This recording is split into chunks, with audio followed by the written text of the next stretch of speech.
दूसरी जानब महाराष्ट्र असेंबली में अपोजिशन लीडर देवेंद्र फडणवीस ने अनिल देशमुख से मुताल्लिक शरद पवार के दिफा में दिए गए बयान को पूरी तरह से झूठ पर मबनी करार दिया है।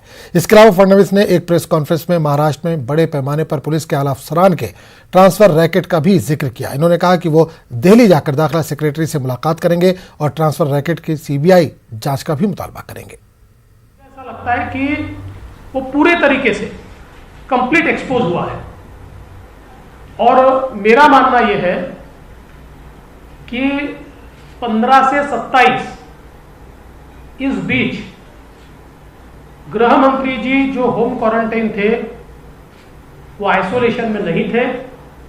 कई लोग उनको मिले हैं, कई अधिकारी उनको मिले हैं और जिसके बारे में जानकारी अगर हासिल करनी है कि ट्रांसफर्स का एक रैकेट ये कमिश्नर ऑफ इंटेलिजेंस ने पकड़ा, पकड़ने से पहले बकायदा डीजी और एसीएस होम की परमिशन ली और उसका एक ये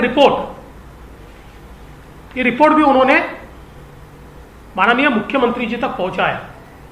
चूंकि कई आईपीएस अफसर है, कुछ नॉन आईपीएस भी है, कुछ छोटे भी अफसर है, लेकिन चूंकि वो सेंट्रल गवर्नमेंट के अंडर आते हैं और उनके कस्टोडियन ये सेंट्रल गवर्नमेंट है, इसलिए होम सेक्रेटरी इस पूरे मामले की जांच ये सीबीआई से करे, इस प्रकार की मांग मैं होम सेक्रेटरी को करने वाला हूं।